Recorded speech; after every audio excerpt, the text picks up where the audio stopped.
On the 6th of June 2021, a middle-aged man adorned in expensive jewelry and designer suits captured the attention of millions of Turkish nationals. His first YouTube video gained over 1 million views in a matter of hours and had the whole country of Turkey stunned. What was all the fuss about, and who was this man? Well, the man in question was one of Turkey and Europe's most notorious mob bosses known as Sedat Peker, and he was on a mission to unveil a dark conspiracy that implicated high-ranking Turkish government officials in drug trafficking, money laundering, and a myriad of other shady deals. He wasn't just telling conspiracies, he had the receipts to back it all.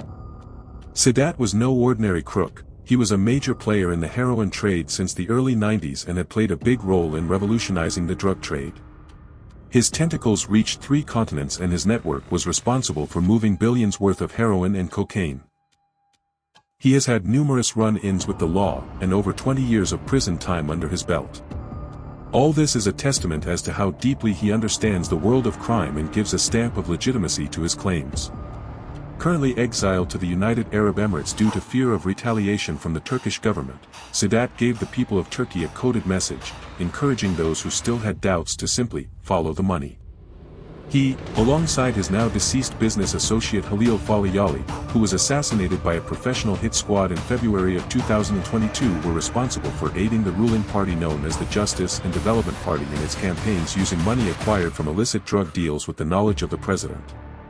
Before we dive into this story, I would like to remind all those tuning in for the first time to subscribe.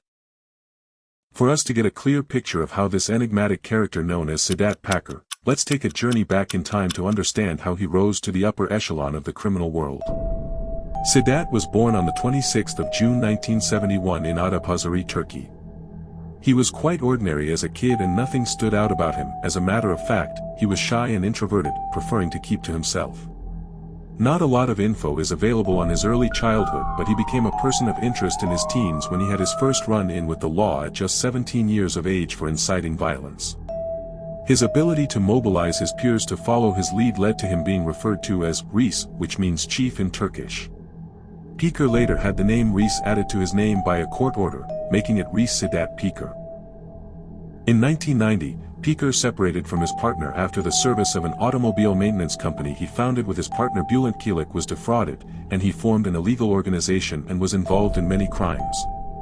In 1997, he appeared before the prosecutor for the murder of smuggler Abdullah Topçu in Rize and was released. 2 of Peker's men were sentenced to life imprisonment in the same case. Wanted for 7 months for collection by threat, detention by force, incitement to murder, and similar crimes, Peker announced that he would surrender and came to Turkey from Romania on August 19, 1998. In September 1998, a lawsuit was filed against Peker and his men, requesting a prison sentence of up to 7.5 years.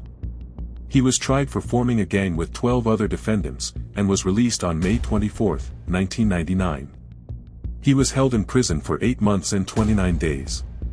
He was arrested on March 12, 2005 as part of Operation Kelebek conducted by the Istanbul Anti-Smuggling and Organized Crime Department.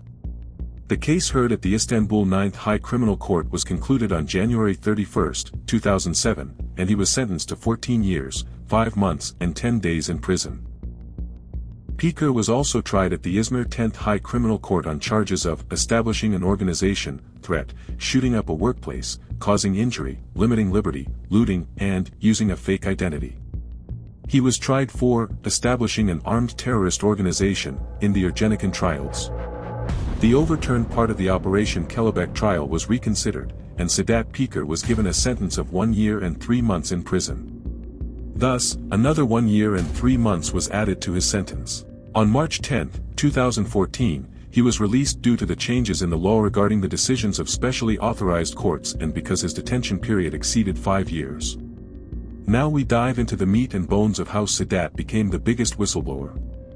Sedat Peker's revelations on YouTube implicated top government officials and their allies in business and organized crime and systematic corruption, subversion of the justice system, international drug trafficking, and rape and murder. These allegations evoked the Susurluk scandal of the mid-1990s, not least because some of the same actors were involved in both episodes. The 1990s had seen a series of political murders and forced disappearances in the context of The Turkish government struggle against the Kurdish insurgent organization PKK.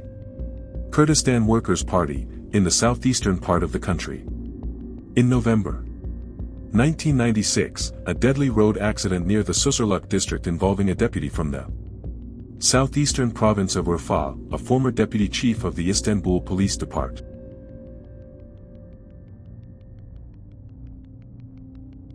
and a major criminal wanted by the Interpol for his role in a series of political murders turned the spotlight on illicit ties between politics, the security bureaucracy, and organized crime.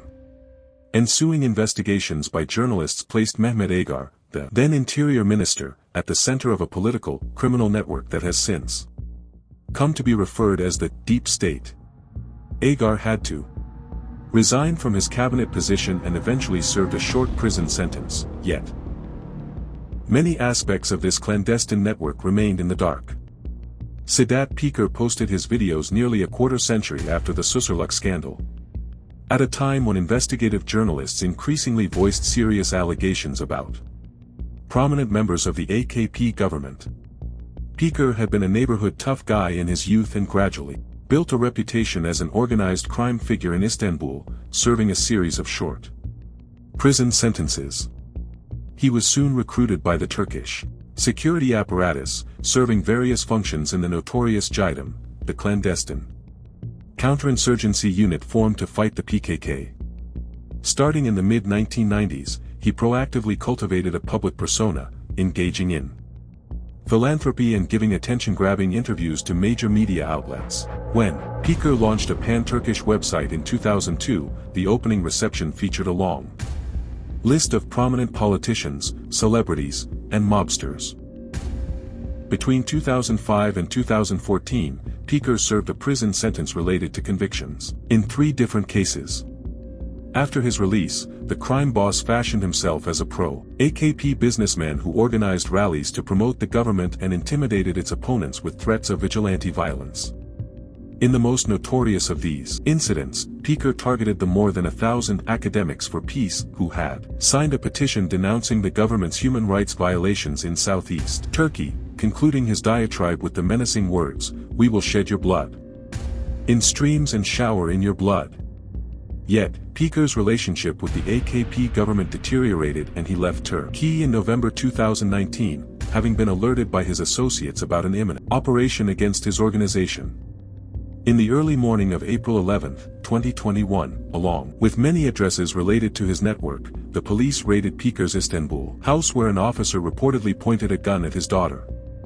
According to his own account, Peker launched his online crusade 3 weeks later. His revenge plot would be the messiest the country had ever seen. Find out how he orchestrated his get back in part 2 of this documentary.